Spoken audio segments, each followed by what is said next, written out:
Bonjour, dans cette vidéo on va faire la suite de l'atelier numéro 2. Donc on va reprendre l'exercice 1 et 2 en utilisant le chargement à partir de la mémoire. Et par la suite on va passer à l'exercice 3. Donc je vais commencer par l'exercice 1. Dans cet exercice c'est demandé d'évaluer l'expression y plus x divisé par y moins x. On va utiliser comme registre de la 8, 9, 10 et 11. Bien sûr il faut respecter les registres que vous avez dans l'énoncé. Donc, je vais reprendre le corrigé de la dernière fois. La dernière fois, je vous ai dit de donner à x et y des valeurs quelconques. Donc, je peux donner à x la valeur 4 et par la suite, si je vous chargeais la valeur de x au niveau de $8, je vais utiliser un OR immédiat. La même chose, je peux donner à y la valeur 12 par exemple. Et si on veut affecter la valeur de y à $9, on va utiliser aussi un OR immédiat. Donc, normalement, dans ce genre d'exercice, il faut utiliser le chargement à partir de la mémoire. Ce qui veut dire que vous devez récupérer les valeurs à partir de la mémoire. Donc, si on veut répondre à l'exercice en utilisant le chargement à partir de la mémoire, il faut utiliser le segment data. Donc, il faut mettre les données dans le segment data. Donc, pour mettre les données dans le segment data, il faut juste faire .data et par la suite mettre les différentes valeurs. Par exemple, la première valeur c'est 7, ensuite on a le 12 et par exemple le 13. Donc pour les données, il faut spécifier ce qu'ils sont codés sur un byte en utilisant .byte ou bien ils sont codés sur un mot, donc en utilisant .word. Donc si vous faites .byte, ceci veut dire que 7 sera sauvegardé sur sur un octet. Si vous faites .word, ça veut dire que c'est sur un mot, c'est l'équivalent de 4 octets. Donc je vais faire partout .word. Le segment data commence à partir de l'adresse 0x170. Donc la première valeur sera sauvegardée dans l'adresse de début du segment data, qui est l'adresse 0x170. La deuxième valeur sera sauvegardée dans la même adresse. Et bien sûr, là, on va avoir un pas qui est égal à 4. Pour la simple raison, c'est que chaque donnée est codée sur 4 octets. Et donc, chaque donnée va occuper 4 casiers mémoire. La dernière valeur sera sauvegardée dans l'adresse 0x1608. Donc, si j'ajoute une quatrième valeur, .word par exemple, la valeur 9, donc dans ce cas, ça va être sauvegardé au niveau de l'adresse 0x160C. Donc, à chaque fois, on a un pas qui est égal à 4. Donc, on peut faire un simple test pour vérifier si les données ont été bien chargées. Donc, je vais aller vers, je vais recharger le fichier. Donc voilà, donc vous voyez que le segment data, ça commence à partir de cette adresse. Au niveau du premier casier, on a la valeur 0x, en fait la valeur 7, c'est la valeur qu'on vient de faire ici. Donc on a la valeur 7.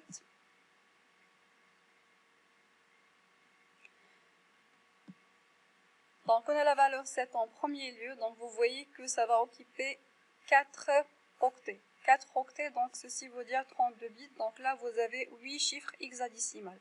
La même chose, on a le 12, c'est l'équivalent de C, donc ça va occuper, la même chose, c'est 8 chiffres hexadécimales, c'est 32 bits, c'est 4 octets.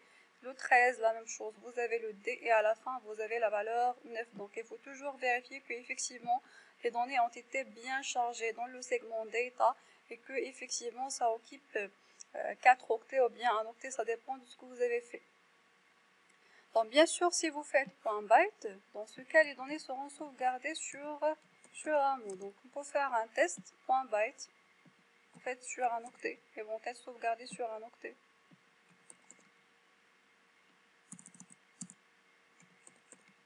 Et donc si les données sont sauvegardées sur un octet, là on aura un pas qui est égal à 1. Donc là on va avoir un 1, ensuite 2 et ensuite on va avoir 3. Ça veut dire que le pas pour passer d'une adresse vers, pour passer d'une donnée vers l'autre, ça va être égal à 1. Pour la simple raison, c'est que maintenant les données ne vont pas occuper 4 octets, mais elles vont occuper seulement un seul octet.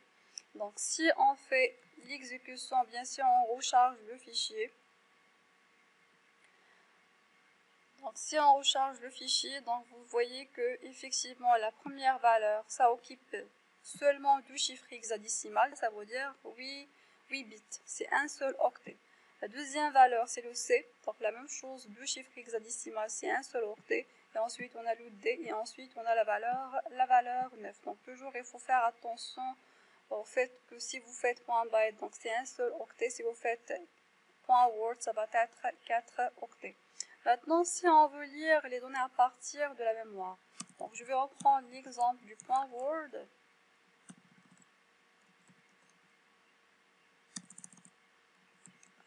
Donc je vais garder seulement 3 valeurs. Donc si vous faites bien sûr .word, donc on va avoir ici un pas qui est égal à 4 pour passer d'une donnée à l'autre. Donc si on veut lire les données à partir de la mémoire pour pouvoir effectuer un traitement de données, par exemple pour pouvoir faire l'addition ou bien la soustraction, donc dans ce cas vous avez déjà en premier lieu, il faut charger l'adresse. Pour charger l'adresse, il faut utiliser load upper immediate. Donc load upper immediate, vous allez par la suite spécifier le registre, par exemple $7, dans lequel vous allez mettre l'adresse. Donc pour nous, la première valeur est sauvegardée dans cette adresse, donc on va faire 0x1000.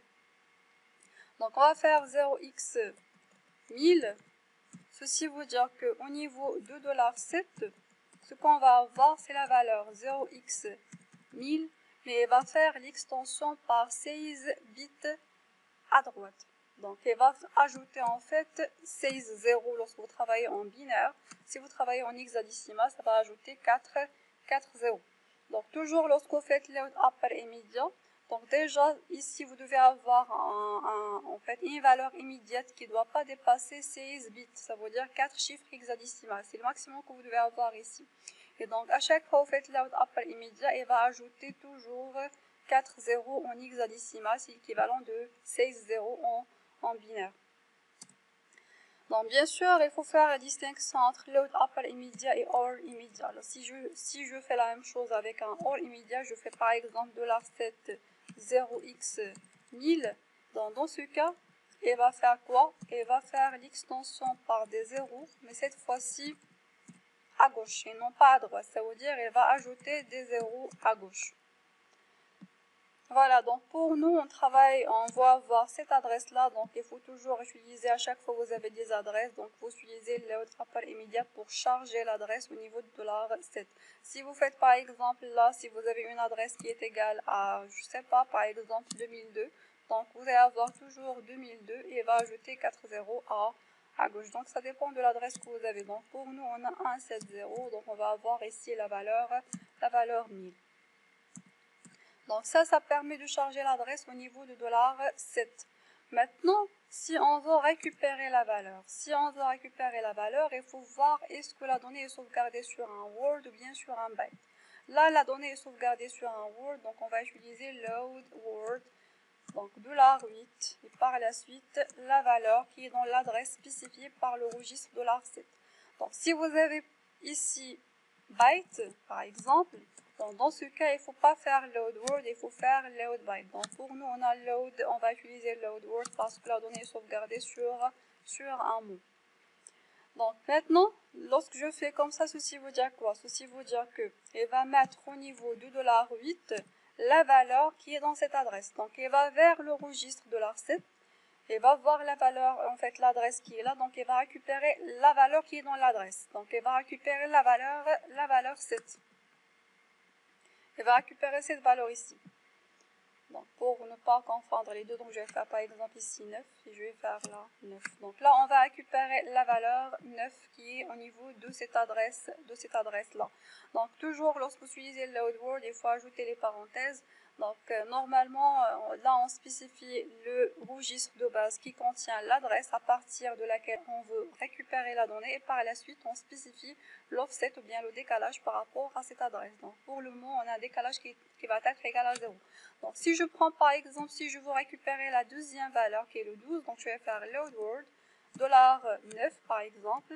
Et par la suite, toujours le registre de base qui contient l'adresse, c'est le registre $7. Donc si vous faites comme ça, qu'est-ce qu'il va faire? Il va mettre au niveau de $9 toujours la même valeur, c'est la valeur 9. Donc pour nous, on ne veut pas récupérer la valeur 9, mais on veut récupérer la valeur 12. Donc pour récupérer la valeur 12, il faut ajouter à cette adresse-là la valeur 4. Donc on doit ajouter à cette adresse la valeur 4. Donc pour spécifier le décalage ou bien pour spécifier l'offset, vous allez faire 4. Donc si vous faites 4, ceci veut dire que qu'est-ce qu'il va faire? Il va vers l'adresse spécifiée par $7, qui est cette adresse-là. et il va ajouter à cette adresse la valeur 4. Donc il va récupérer la valeur qui est dans cette adresse, qui est dans l'adresse 0x1604. Donc au niveau du $9, on va avoir la valeur 12. La même chose, je vais faire load word, par exemple $10, $7. Donc si je veux récupérer la valeur qui est dans ce casier, qui est dans cette adresse, donc qu'est-ce qu'on va faire? On va faire un offset qui est égal à 8. Donc comme ça, elle va prendre l'adresse qui est au niveau de $7 et elle va lui ajouter un pas qui est égal à, ou bien un offset qui est égal à 8. Donc de cette manière, on va récupérer au niveau de $10 la valeur qui est dans ce casier, qui est dans cette adresse en fait, qui est la valeur 13. Voilà. Donc maintenant, si je veux effectuer un traitement spécifique sur les données, donc par exemple, je veux calculer la somme de la première et la deuxième valeur, donc je vais faire un add, un sign par exemple, de $8, $9, et le résultat, je vais le mettre au niveau de $11. Donc ceci veut dire qu'au niveau de $11, je vais avoir la somme des deux. Donc la somme des deux, ça va être égal à 21 dans la base 10.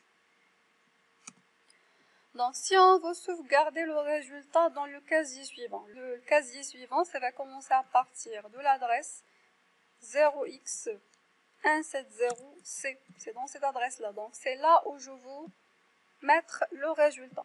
Donc, dans ce que je vais faire un store word, vous faites store word si vous voulez sauvegarder la donnée sur un mot. Vous faites store byte si vous voulez sauvegarder la donnée sur un seul octet, sur un byte. Donc je vais faire store word pour sauvegarder les données sur un mot. Store word.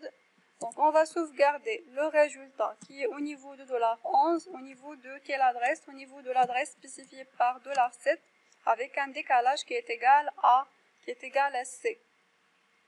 Donc, bien sûr, si vous gardez $7 de cette manière, il va écraser la valeur qui est dans l'adresse. Normalement, $7, ça contient cette adresse.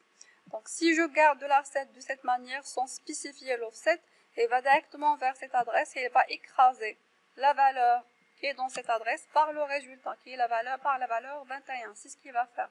Donc, nous, on ne veut pas écraser le 9, on veut le garder toujours dans cette adresse. Donc là, il faut mettre un décalage ou bien un offset qui est égal à C. Donc pour ce faire, soit que vous allez mettre 12 pour dire que, parce que normalement, si vous ne faites pas 0x, ça veut dire que vous travaillez avec la base 10. Sinon, vous allez faire 0xc. Donc il faut toujours faire attention que si vous mettez les données ou bien les valeurs dans la base hexadécimale, il faut ajouter 0x. Parce que si vous faites directement C de cette manière, ça ne va pas marcher. Donc il faut à chaque fois ajouter le 0x pour dire que c'est la valeur en hexadécimale. Sinon, vous faites directement 12 et ça va marcher sans problème. Voilà. Donc là, on va prendre le résultat et on va le sauvegarder dans l'adresse spécifiée par $7 plus un décalage ou bien plus un offset qui est égal à C. Donc on peut faire un simple test. Voilà, donc par la suite, donc bien sûr, il faut vérifier que les données sont au niveau du segment data et par la suite, on va vers cette value.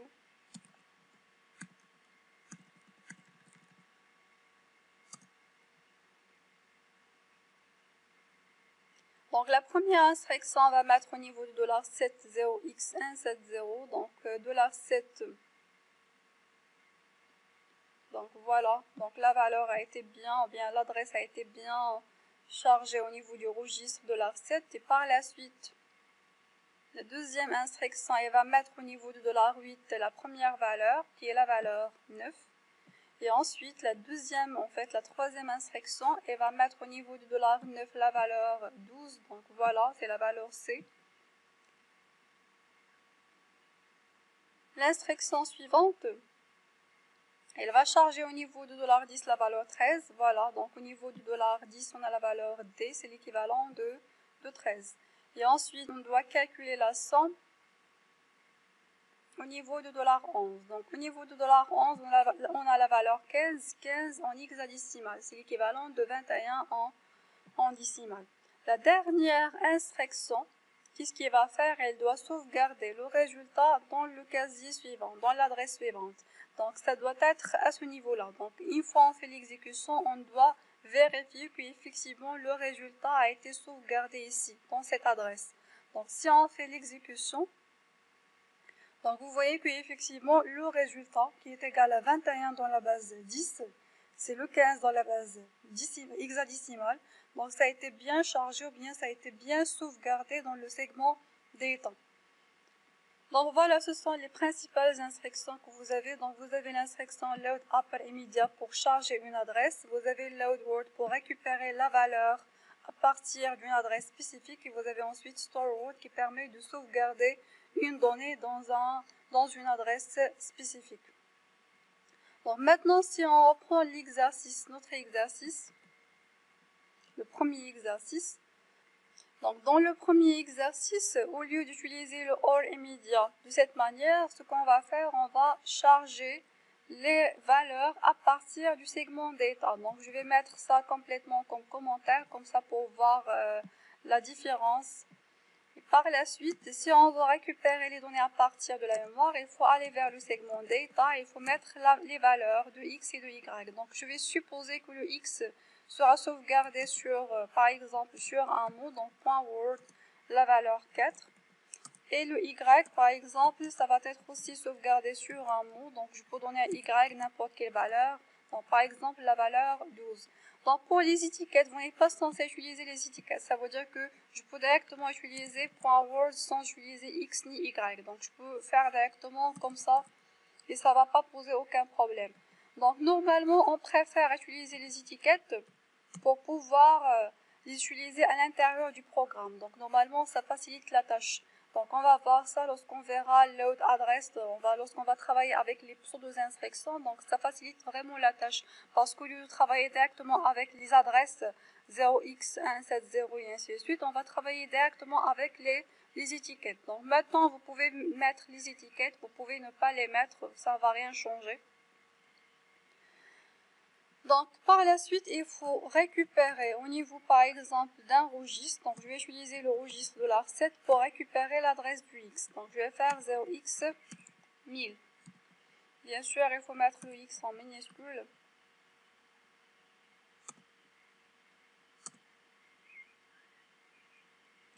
Donc, ceci veut dire qu'au niveau du registre de l'AR7, on va avoir l'adresse 0x1000 et va faire l'extension par 4 0 à droite. Donc, une fois on a récupéré l'adresse de X, donc toujours les adresses ici, ça commence à partir de 0x170. On travaille en mode instruction basique. La valeur suivante, ça va être 0x1604. Donc, déjà, pour récupérer le X, on va faire load word parce que la donnée est sauvegardée sur un mot. Donc, load word, et par la suite, la valeur de x, ça doit être mise au niveau du registre $8. Donc, je vais faire $8, $7. Donc, ça, c'est le registre de base. Donc, ça va mettre au niveau de $8 la valeur de x, qui est la valeur 4. Bon, pour l'offset, vous pouvez le spécifier. Donc, je peux faire 0 pour dire que je vais prendre cette adresse-là. Je vais lui ajouter un offset qui est égal à 0. Donc, ça, je peux ajouter l'offset, je peux ne pas l'ajouter. Les deux sont corrects, ça revient en même. Donc maintenant, si je veux charger la deuxième valeur, je vais faire load word $9. Donc toujours, je vais prendre l'adresse qui est au niveau de $7 et je vais lui ajouter un pas ou bien un offset qui est égal à 4. Comme ça, elle va prendre cette adresse-là et elle va lui ajouter l'offset qui est égal à 4. De cette manière, je vais récupérer au niveau de $9 la valeur de Y. Donc normalement, c'est ce qu'il faut faire pour récupérer les valeurs à partir de la mémoire. Donc par la suite, vous allez faire le traitement, ça va rester toujours le même. Ça veut dire que par la suite, on va faire la somme de x et de y, on va les mettre au niveau de $10. La même chose, on va calculer le résultat de la soustraction, on va faire la division. Et une fois on a terminé, on peut sauvegarder le résultat. Donc si on veut sauvegarder le résultat, donc je peux par exemple sauvegarder le quotient dans le casier suivant, donc je vais le sauvegarder au niveau du casier 0x. Donc là, on va avoir 8. Et le reste, je vais le sauvegarder au niveau de l'adresse 0x160C. Donc pour la sauvegarde, je vais utiliser StoreWord et par la suite, je vais sauvegarder le quotient qui est au niveau de $10 au niveau de l'adresse spécifiée par $7 avec un décalage qui va être égal à 8. Donc ça c'est pour sauvegarder le quotient. Pour le reste, je vais faire StoreWord $11 et je vais faire 0xc $7. Donc comme je viens de dire, il faut absolument faire 0x. Si vous ne faites pas 0x, vous faites C directement, ça va générer un problème au moment de l'exécution. Voilà, donc c'est tout ce qu'il faut faire pour faire le chargement à partir de la mémoire et la sauvegarde aussi dans la mémoire. Donc les 3 premières instructions, elles vont récupérer le X et le Y à partir de la mémoire et les 2 dernières instructions vont faire la sauvegarde du quotient et du reste. Pour cette partie-là, c'est toujours la même, c'est celle que nous avons déjà vue la dernière fois. Maintenant, on va passer à l'exercice 2. Donc dans l'exercice 2, c'est demandé d'évaluer l'expression 5x au carré moins 12x plus 97. Donc on a déjà répondu à l'exercice la dernière fois en utilisant le OR immédiat. Donc je vais reprendre le corrigé de la dernière fois. Donc la dernière fois, on a supposé que le x égale à 6 et par la suite, on a utilisé le OR immédiat pour affecter ou bien pour charger la valeur de x au niveau du registre $11. Donc cette fois-ci, au lieu d'utiliser le OR immédiat, donc je vais faire le chargement à partir de la mémoire. Donc pour charger la valeur à partir de la mémoire, je vais vers le segment data. Je vais donner à x une valeur spécifique. Donc par exemple, on peut faire .word la valeur 6. On peut faire par exemple .byte, ça revient au même. Donc je vais faire .byte. Et par la suite, si je veux récupérer la valeur de x à partir du segment data, ce qu'on va faire, on va faire load upper immédiat. Donc il faut respecter les registres que vous avez dans l'énoncé. Là on a $10 pour récupérer l'adresse. Donc on va faire load upper immédiat $10 0x1000. Donc ceci va permettre de charger le registre $10 par l'adresse de x qui est le 0x170. Par la suite, on va récupérer la valeur de x au niveau du registre $11. Donc, load byte, parce qu'on a ici le x est codé sur un byte, c'est load byte, $11, et par la suite, $10. Donc, on va vers l'adresse qui est dans $10 et on va récupérer la valeur qui est dans cette adresse. Ceci veut dire que on va mettre au niveau de $11 la valeur de x. Bien sûr, le x, ça commence toujours à partir de l'adresse 0x170. Une fois que vous avez terminé, donc bien sûr le traitement. Donc le traitement, ça va rester toujours le même pour le calcul. À la fin, on doit sauvegarder le résultat. Donc le résultat, ça se trouve au niveau du registre $13. Donc je vais faire store byte $13. Et par la suite, $7 ou bien $10. Donc l'adresse pour nous, l'adresse de base, ça se trouve au niveau de $10. Bien sûr, là, il faut spécifier un pas qui est égal à 4. De cette manière, elle va stocker le résultat dans le casier suivant. Donc, elle va le stocker au niveau de 0x1C04. Donc, si vous n'avez pas contre .word, vous allez faire partout .word. En fait, il faut faire load word et il faut faire par la suite store word. Donc voilà. Donc c'est tout ce qu'il faut faire à propos de cet exercice. Ça veut dire qu'il faut ajouter les instructions qui vont charger le x à partir de la mémoire et par la suite on fait la sauvegarde du résultat dans le casier suivant. Bien sûr, si on vous charge une valeur à partir de la mémoire, il faut déjà charger l'adresse et par la suite récupérer la valeur à partir de cette adresse. Maintenant, on va passer à l'exercice numéro 3. Dans l'exercice numéro 3, c'est demandé de calculer la valeur absolue d'un nombre A. Donc, pour ce faire, vous allez utiliser les structures de contrôle pour vérifier si le nombre est positif ou négatif. Donc, pour implémenter les structures de contrôle, vous allez utiliser les instructions de branchement que vous avez déjà utilisées ou que vous avez déjà vues dans le cours. Donc, si je reprends l'exercice numéro 1, supposons que par exemple, je veux sauter un bloc d'instruction.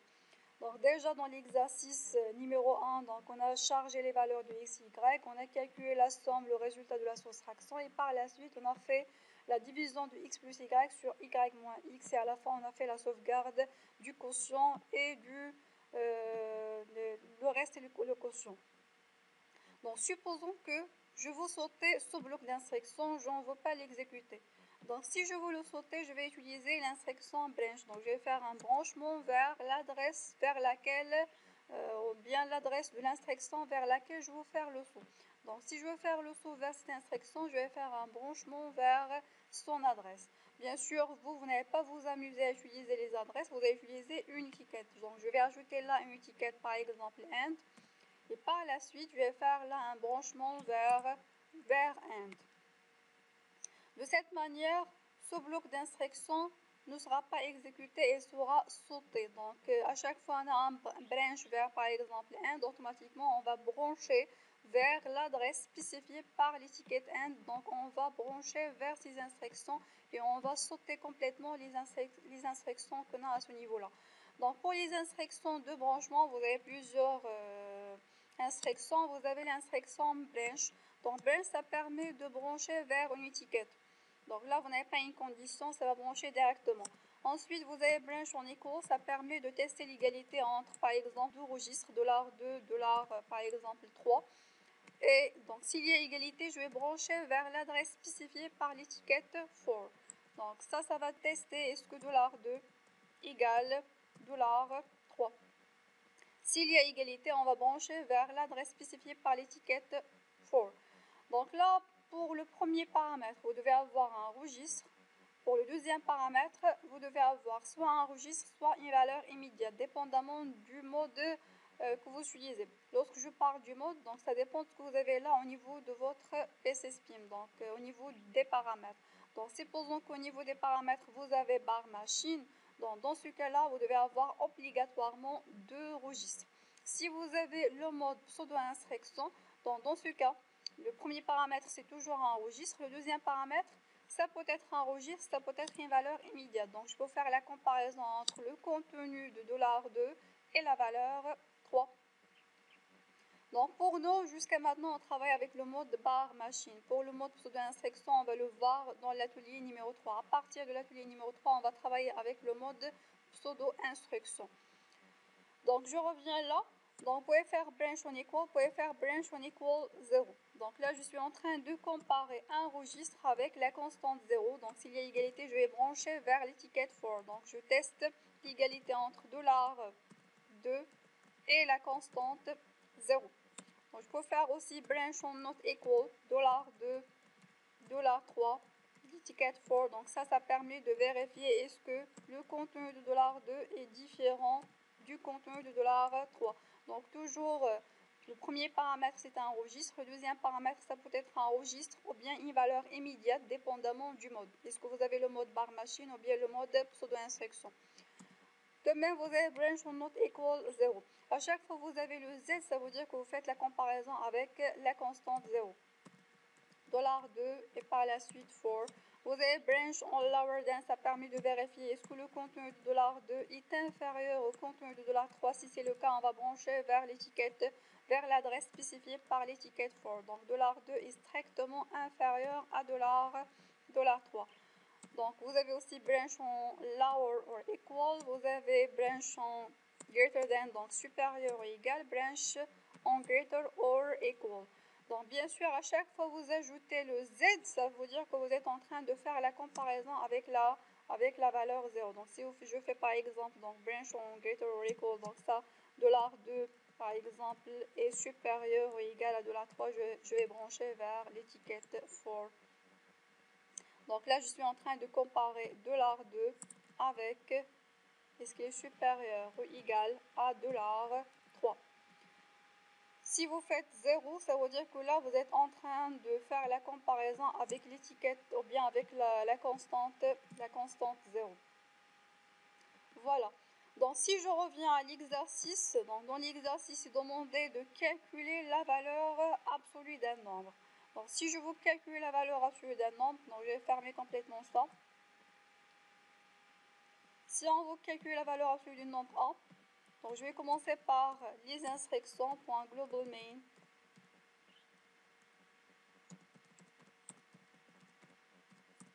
Donc dans le segment data, je vais mettre le A. Donc le A, ça va être par exemple, je vais le mettre sur un mot.word, la valeur -6. Donc il faut récupérer déjà le A.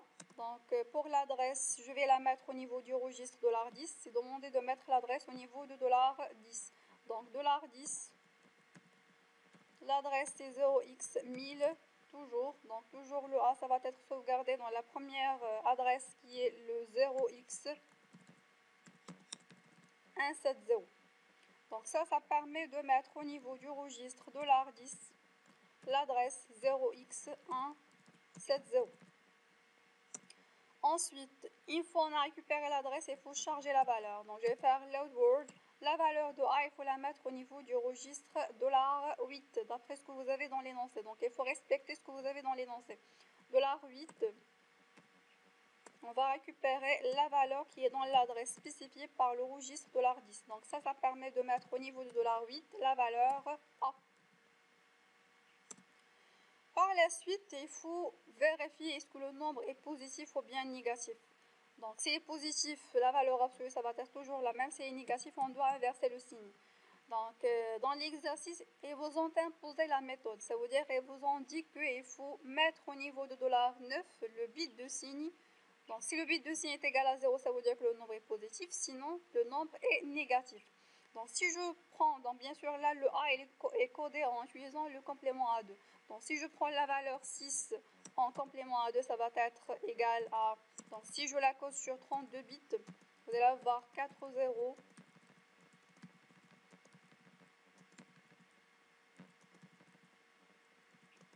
Par la suite 0, 1, 1, 0. Donc ça c'est la valeur 6. Si je prends le -6, donc ça va être égal.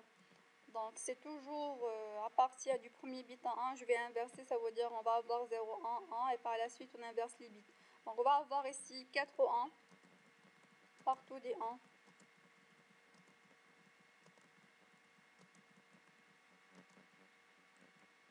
Donc là on va avoir le premier 1, on va le garder, là on va avoir 0, donc normalement là on doit avoir un 0. Donc le premier bit en 1 on le garde et par la suite on inverse. Donc là vous voyez que si le nombre est positif, le bit de signe ça va être égal à 0. Si le nombre est négatif, le bit de signe va être égal à 1. Donc là on doit récupérer le bit de signe, le bit du poids fort. Si on veut récupérer le bit du poids fort, on doit complètement faire un décalage vers la gauche, ou bien en fait c'est un décalage vers la droite. On doit faire un décalage vers la droite de 31 bits.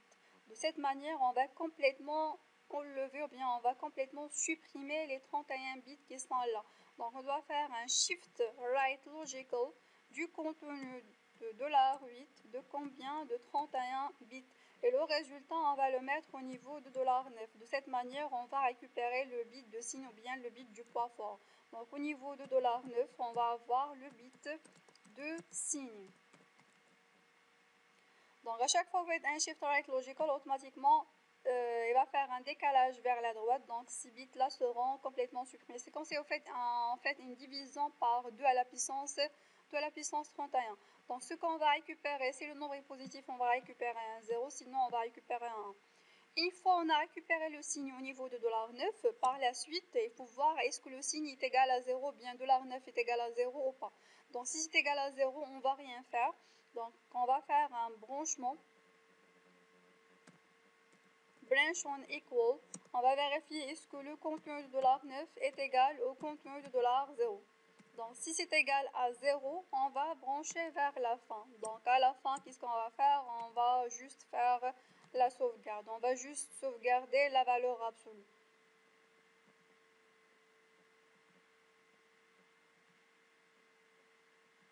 Donc pour sauvegarder la valeur absolue, je vais la sauvegarder dans le casier suivant. Donc dans le casier suivant, on va avoir l'adresse 0x1,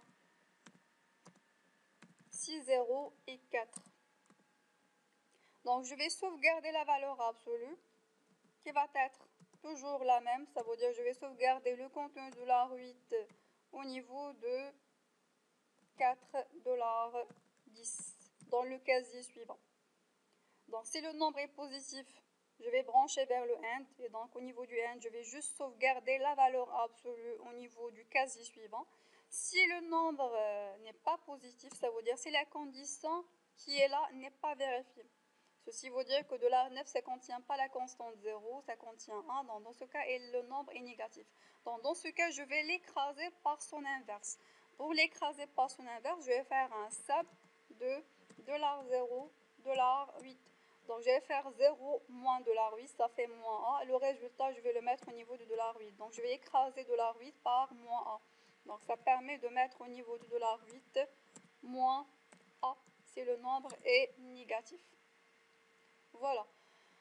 Donc, pour récapituler, donc à chaque fois que vous avez une instruction de branchement, lorsque je fais branch on equal $9, $0, 1, ça permet de tester l'égalité entre $9 et $0. Si la condition est vérifiée, on va brancher vers l'étiquette AND. Donc, on va brancher vers cette adresse-là, on va faire la sauvegarde. Donc, ça, c'est le nombre est positif.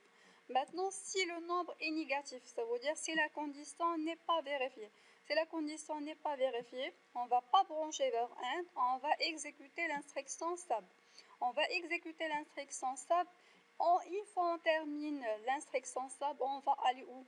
On va faire la suite, on va exécuter la suite, ça veut dire que je vais faire la sauvegarde. Ceci veut dire que la sauvegarde sera toujours exécutée, que ce soit la condition est vérifiée ou non. Pour la simple raison, c'est que vous avez un programme qui est séquentiel, qui s'exécute d'une façon qui est séquentielle. Donc, si la condition est vérifiée, je branche vers le 1, je fais la sauvegarde. Si la condition n'est pas vérifiée, je vais faire la soustraction. Je vais écraser $8 par moins A et par la suite, je vais faire la sauvegarde. Donc, pas mal de fois, les étudiants m'ont demandé pourquoi on va faire l'exécution de la sauvegarde. Parce que vous n'avez pas là une instruction de branchement. Si vous avez par exemple une instruction de branchement branch vers for, par exemple, dans ce cas, oui, effectivement, on va brancher vers l'étiquette for. Tant que vous n'avez pas une instruction de branchement, une fois on termine une instruction, on exécute l'instruction qui vient juste après. Donc là, il n'y a rien qui dit que on va aller quelque part. Donc, automatiquement, on va exécuter l'instruction suivante. Donc, c'est toujours le bloc d'instruction qui est entre branch et entre l'étiquette qui sera conditionnel, qui sera exécuté dépendamment de est-ce que la condition est vérifiée ou pas. C'est seulement ce bloc qui est là. Mais la sauvegarde, ça sera toujours exécuté. Voilà, donc si on va faire un test de ça, on va aller vers... je vais fermer complètement la console.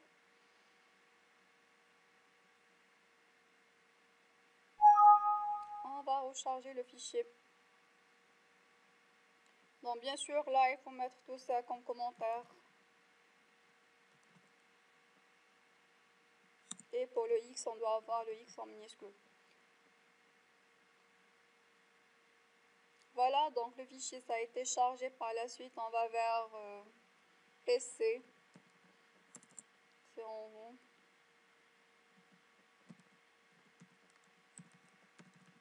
Et on va faire l'exécution. Donc, je vais exécuter la première instruction. Ça va charger l'adresse de A au niveau de $10. Donc, au niveau de $10, on a effectivement l'adresse de A. Et ensuite, la deuxième instruction, ça va être... on va charger la valeur de A au niveau de $8. Donc, vous voyez qu'au niveau de $8, on a la valeur de A, c'est moins 6. Bien sûr, moins 6, si vous la mettez en hexadécimal, ça va être égal à part de F, sauf pour le dernier. Donc, c'est ce qu'on a à ce niveau-là. Donc, vous avez FFF et à la fin, on a la valeur A. Ensuite, on va passer à l'instruction suivante. L'instruction suivante, ça va mettre au niveau de $9 le bit de signe. Donc, le bit de signe, ça va être égal à 1. Donc, single step. Donc, vous voyez qu'effectivement, au niveau de $9, on a la valeur 1. Et par la suite, on va voir est-ce que le contenu de $9 est égal à 0. Non, c'est pas égal à 0. Donc, on va faire quoi? On va faire la soustraction. On va écraser $8 par moins 1. Donc, on va faire l'exécution.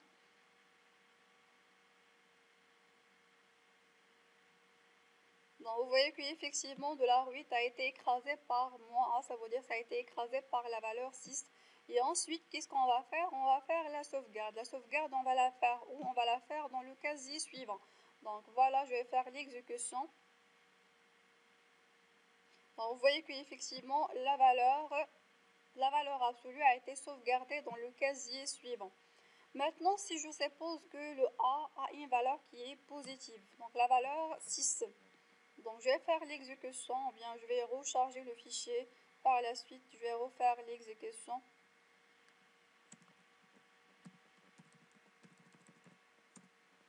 Voilà. Donc on a chargé l'adresse de X au niveau de $10. Ensuite, on va charger la valeur de A. Donc single step. Donc vous voyez qu'au niveau de R8, effectivement, on a la valeur 6. Par la suite, on va récupérer le bit de signe. Donc le bit de signe, ça va être égal à 0. Donc effectivement, au niveau de $9, on a la valeur 0. Et par la suite, on va vérifier est-ce que le contenu est égal à 0. Oui, le contenu est égal à 0. Donc normalement, on ne doit pas exécuter la soustraction. Cette instruction-là, on ne doit pas l'exécuter, on doit exécuter directement la sauvegarde. Donc on est à ce niveau-là. Donc je vais faire l'exécution. Lorsque je fais l'exécution, donc on va voir ce qui est sauvegardé à ce niveau-là. Donc pour la sauvegarde,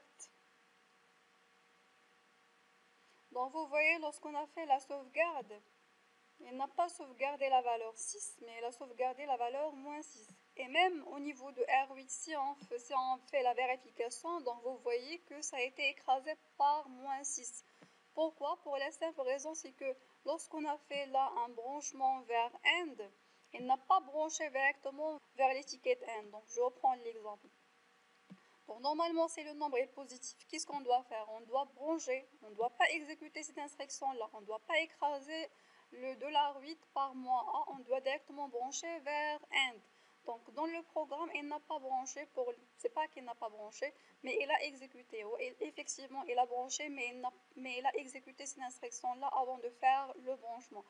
Donc toujours, il faut mettre en tête une chose, c'est que à chaque fois que vous utilisez une instruction de branchement, l'instruction qui vient juste après est toujours exécutée avant de faire le branchement. Ça veut dire qu'effectivement, le programme va brancher vers l'étiquette AND. Mais avant de brancher, il va exécuter l'instruction suivante. Donc pour éviter ce genre de choses, il faut toujours mettre no operation. Vous allez mettre le shift left logical $0, $0, 0. Donc on a déjà parlé de cette instruction dans le premier atelier. On a dit que c'est une instruction qui ne fait rien, ça permet seulement de gagner du temps en microprocesseur pour charger ou bien enregistrer des données dans la mémoire. Donc là, au niveau, à chaque fois que vous utilisez les branchements, vous utilisez le no operation. Donc à chaque fois, vous utilisez un branch. Sinon, l'instruction suivante sera toujours exécutée parce que vous avez là d'après ce que vous avez déjà vu dans le cours, que l'instruction branch sera exécutée avec un retard d'un cycle machine. Donc ça, c'est quelque chose que vous avez déjà vu dans le cours.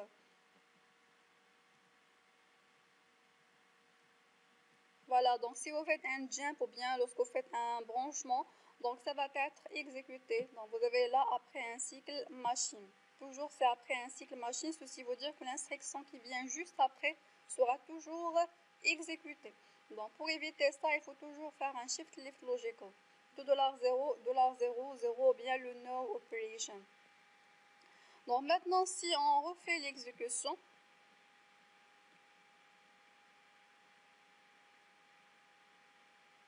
je vais recharger le programme. Donc je vais faire l'exécution encore une fois. Donc cette value par la suite PC 0x00400000. Et je vais faire l'exécution. Donc la première instruction, c'est pour charger l'adresse de X. Ensuite la deuxième, ça permet l'adresse de A. La deuxième, c'est pour charger la valeur de A. Et ensuite, donc là, la valeur effectivement, c'est égal à 6. Maintenant, pour le signe, ça va être égal à 0. Donc vous voyez que là, vous avez 0. Donc on est arrivé à ce niveau-là. On est arrivé dans l'instruction de branchement. Donc là, Avant de brancher, toujours le branchement est exécuté après un cycle machine. Ceci veut dire qu'il va exécuter le shift left logical $0, $0, 0 et par la suite il va brancher vers le end. Ceci veut dire qu'il va brancher vers le store word. Donc si je fais l'exécution, donc vous voyez que ça a été branché vers le store word. Donc si je fais la sauvegarde, donc on va vérifier qu'effectivement ça contient ici la valeur 6. Donc single step, donc effectivement là on a la valeur 6 et toujours au niveau de R8 on a la valeur 6, donc on n'a pas le problème de tout à l'heure. Donc toujours il faut mettre en tête que les instructions de branchement sont exécutées après un cycle machine, donc toujours il faut veiller à mettre un shift left logical $0, 0 après une instruction de branchement. Sinon, si vous ne faites pas le shift left logical $0, 0, 0, l'instruction qui vient juste après sera toujours exécutée avant de faire le branchement. Voilà, donc ça c'est on va répondre à l'exercice en utilisant le bit de signe. Donc, normalement, dans l'exercice, on vous a imposé d'utiliser le bit de signe, mais c'est jamais on vous a pas imposé la méthode. Ça veut dire c'est jamais on vous a dit de calculer la valeur absolue sans même utiliser le bit de signe. Bon, c'est à vous de choisir la méthode. Donc, dans ce cas, la façon la plus simple pour répondre à l'exercice, c'est de vérifier si le nombre est positif ou pas. Donc, je peux faire par exemple un branchement. Donc, je vais vérifier est-ce que le nombre est supérieur à 0. Donc, si le nombre est supérieur ou bien égal, branch on greater or equal 0, donc c'est supérieur ou égal à 0, $8. Donc, dans ce cas, je vais brancher vers and, je vais sauvegarder sa valeur, la valeur telle qu'elle est. Sinon, ça veut dire si le nombre n'est pas supérieur ou égal à 0, il est inférieur à 0, donc dans ce cas, je vais faire un sub de $0, $8. Bien sûr, le résultat, je vais le mettre au niveau de $8. Ça veut dire que je vais écraser $8 par l'inverse de A. Donc, au niveau de $8, on va mettre moins A. Donc, ceci veut dire que si le nombre est supérieur, si le nombre qui est au niveau de $8 est supérieur ou égal à 0, je vais brancher vers l'étiquette 1. Ça veut dire que je vais sauvegarder la valeur telle qu'elle est, la valeur absolue, dans le casier suivant. Sinon, ce n'est pas supérieur ou égal à 0, c'est strictement inférieur à 0. Donc, dans ce cas, je vais l'écraser par son inverse. Bien sûr, il faut toujours ajouter là un shift left logical de $0, 0, 0. Parce que si vous ne faites pas le shift left logical $0, 0, 0, l'instruction suivante sera toujours exécutée. Voilà. Donc, on peut le faire de cette manière. Donc, si on fait le test, donc ça va marcher sans aucun problème. Donc, ça, c'est quelque chose que vous pouvez tester une fois chez vous. Donc, généralement, au niveau de l'assembleur MIPS, toujours la condition que vous utilisez, c'est l'inverse de la condition que vous utilisez au niveau de la programmation classique. Ça veut dire que si au niveau de la programmation classique, vous utilisez normalement ce qu'on fait comme condition, on fait la vérification de est-ce que le nombre est inférieur à 0. Au niveau de l'assembleur MIPS, vous allez utiliser l'inverse de la condition. Toujours, vous utilisez l'inverse de la condition, ça veut dire que là, vous n'avez pas vérifié si le nombre est inférieur à 0, vous allez vérifier si le nombre est supérieur à 0. Donc, toujours, il faut mettre ça en tête, ça veut dire toujours on fait l'inverse de ce que vous avez au niveau de l'inverse de la condition que vous utilisez dans la programmation classique. Donc, si vous avez dans la programmation classique inférieur à 0, donc là, vous allez faire supérieur à 0. D'ailleurs, et toujours, il faut mettre en tête que les instructions que vous avez entre le branchement et l'étiquette, ce sont les instructions qui sont conditionnées. Donc, elles seront exécutées dépendamment de est-ce que la condition est vérifiée ou pas. Par contre, l'instruction qui est là à ce niveau-là, elle sera toujours exécutée, que ce soit la condition est vraie ou fausse. La dernière chose que je vous mentionner, ça concerne les instructions de branchement. Donc, pour les instructions de branchement, il faut faire attention au fait qu'il y a les instructions basiques et il y a les pseudo-instructions. Par exemple, branch on equal, c'est une instruction basique. Ça veut dire que vous pouvez l'utiliser en mode bar machine sans aucun problème. Par contre, si vous faites branch on equal 0, ça ne va pas marcher en mode bar machine. C'est une pseudo-instruction. Donc là, tout ce qui est marqué par des puces noires, ce sont des instructions basiques. Donc, vous pouvez les utiliser en mode bar machine. Tout ce qui n'est pas marqué par des puces, par exemple branch on equal 0, branch on greater or equal, ce sont des pseudo-instructions. Donc si vous essayez de les mettre au niveau, dans le mode soi-disant, le mode instruction basique, ça ne va pas marcher. Il faut mettre toujours mode pseudo-instruction pour que ça marche. Voilà, donc c'est tout ce que j'ai à dire à propos de l'atelier numéro 2.